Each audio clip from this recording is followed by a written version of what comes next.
అయితే దేవునికి ఉన్నటువంటి ఆలోచనలు అన్నీ ఆయన మన జీవితంలో నెరవేర్చడానికి దేవుడు ఎంతో ఆతృత పడుతుంటాడు. ఆయన మనలో ఆయన తన కార్యములను జరిగించాలని, ఆయన కార్యముల ద్వారా మనలను ఆయన సంతృప్తి పరచాలని ఆయన ఎంతో ఆసక్తి కలిగి ఉన్నాడు. కానీ మనుషులే ఆయన ఆలోచనలను ఎరగని వారై ఉండి ఆయన సన్నిధిలో సరిగా నిలవలేక, ఆయన ఇచ్చిన ఆజ్ఞలను సరిగా నెరవేర్చలేక అనేకులు ఆయన యొక్క ఆ సంతోషకరమైనటువంటి ఆ మేలైనటువంటి వాటిని పొందలేకపోవచ్చున్నారు. సో దానికి మానవులే కారణము, కానీ దేవుడు అన్నటికీ కారణము కాదు. మనము గత వారము దేవుని వాక్యాన్ని వింటూ వచ్చాం. గత 2 వారాల నుంచి దేవుడిచ్చినటువంటి సాక్ష్యము అన్నటువంటి ఈ యొక్క టాపిక్ మనము గత 2 వారాల నుంచి ధ్యానం చేస్తూ వచ్చాము. ఈరోజు కూడా మరికొంత సమయము ఆయన మాటలను మనము జ్ఞాపకం చేసుకుంటాం. ఎందుకనంటే ఈ సమయంలో మన పరిశుద్ధ గ్రంథంలో నుంచి దేవుని వాక్యము యోహాను రాసినటువంటి మొదటి పత్రిక 5వ అధ్యాయము 8-9 వచనాలను ఒకసారి మనం చదువుదాం. అందరూ మీ యొక్క బైబిళ్లను తెరిచి యోహాను రాసినటువంటి మొదటి పత్రిక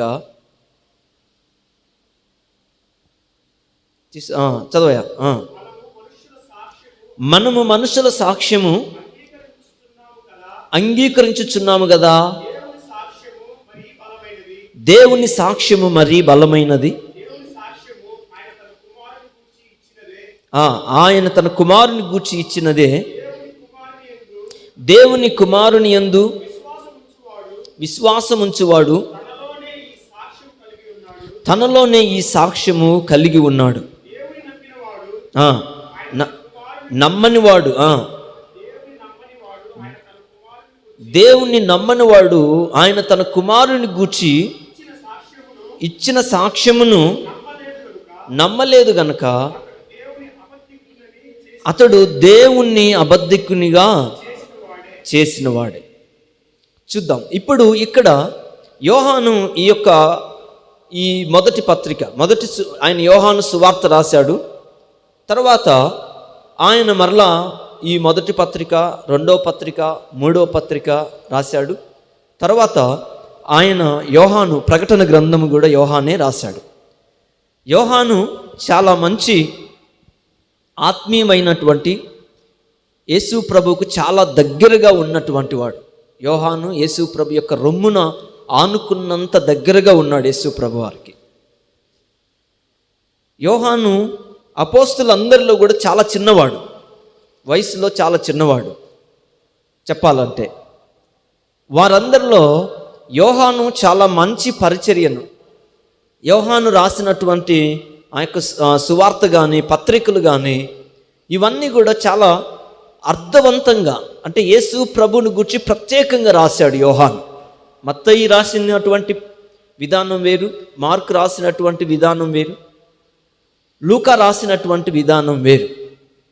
అయితే లూకా రాసిన, మార్కు రాసిన, మత్తయి రాసిన పరిశుద్ధాత్మ వల్లనే రాశారు వాళ్ళు. అయినప్పటికీ వాళ్ళు చెప్పినటువంటి విధానము ఒక విధంగా ఉంటే, యోహాను యేసు ప్రభుని గురించి రాసినటువంటి విధానము చాలా ప్రత్యేకమైనటువంటిది. ఆయన అలాగున యేసు ప్రభుని గురించి యోహాను రాశాడు. ఇక్కడ యోహాను స్పష్టంగా ఏం చెప్తున్నాడు అంటే, మనం మనుషుల సాక్ష్యమును అంగీకరించుచున్నాము కదా, అలాగే దేవుని సాక్ష్యం మరి బలమైనది. ఏంటి అని అంటే దేవుని సాక్ష్యము ఆయన తన కుమారుని గూర్చి ఇచ్చినటువంటిదే. చూసారా, దేవుడు సాక్ష్యం ఇచ్చినప్పుడు ఎవరిని గూర్చి ఇచ్చాడు అంటున్నాడు ఇక్కడ? తన కుమారుని గూర్చి ఇచ్చినటువంటిది. అంటే యేసు ప్రభుని గూర్చి దేవుడు సాక్ష్యం ఇచ్చాడు. యోబును గూర్చి ఆయన మాట్లాడాడు, ఆయన నోవహును గూర్చి మాట్లాడాడు, ఆయన హెబేలును గూర్చి మాట్లాడాడు. సో ఇట్లా దేవుడు చాలామంది గూర్చి మాట్లాడాడు. అయితే తన కుమారుని గూర్చి ఇచ్చినటువంటి సాక్ష్యము చాలా ప్రత్యేకమైనటువంటిది. దేవుడు తన కుమారుని గూర్చి సాక్ష్యం ఇచ్చాడు.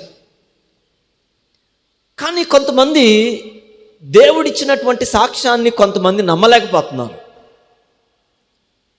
యేసు ప్రభువుని గురించి దేవుడు ఏదైతే సాక్ష్యం ఇచ్చాడో ఆ సాక్ష్యాన్ని చాలామంది నమ్మలేకపోతున్నారు. ఆ కాలంలో నమ్మలేదు, ఇప్పుడు కూడా యేసు ప్రభువును నమ్మలేనటువంటి వాళ్ళు చాలామంది ఉన్నారు. ఆ కాలంలో యేసు ప్రభు చూడండి, ఒక మాట మీరు చూడండి ఏమని చెప్తున్నాడంటే, దేవుడు తన కుమారుని గురించి సాక్ష్యం ఇచ్చాడు. అయితే ఈ సాక్ష్యాన్ని దేవుణ్ణి నమ్మని వాడు ఈ సాక్ష్యాన్ని నమ్మడని ఉంది.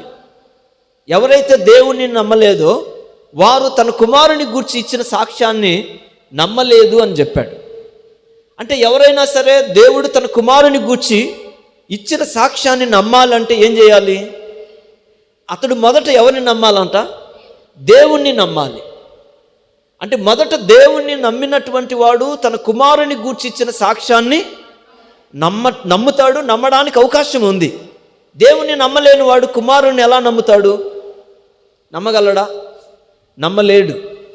చూడండి, మీరు ఇంకొకసారి మీరు చూస్తే యేసు ప్రభు చెప్పినటువంటి మాటను చూడండి. యోహాను సువార్త 5వ అధ్యాయము 31వ వచనములో ప్రభు చెప్పినటువంటి మాటను చూడండి.